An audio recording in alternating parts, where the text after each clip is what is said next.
Free school lunches may end up costing the state's largest school system millions of dollars in state funding.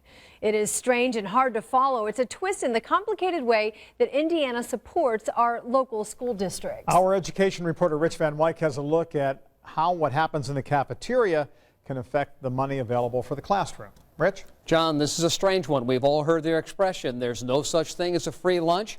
IPS is learning that in a hard and very costly way. Honey, I'll hold your tray. Go back and get a fruit or vegetable.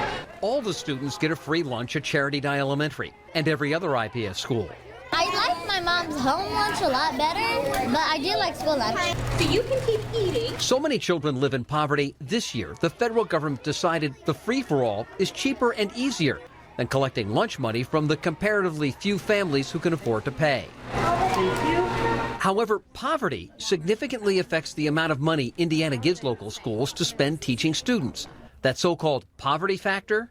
That is calculated according to the number of children who qualify for free, federally paid for lunches.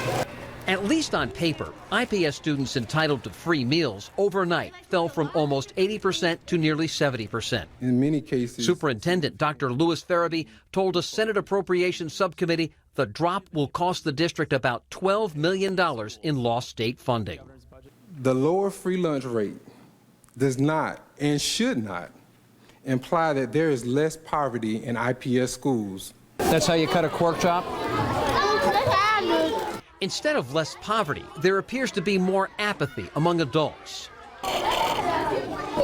Since everyone automatically receives a free lunch, a lot of parents aren't filling out the application forms. Or the accompanying applications for free textbooks. That free textbook rate will now be used to calculate the number of impoverished students. That's going to take some getting used to, like a spork.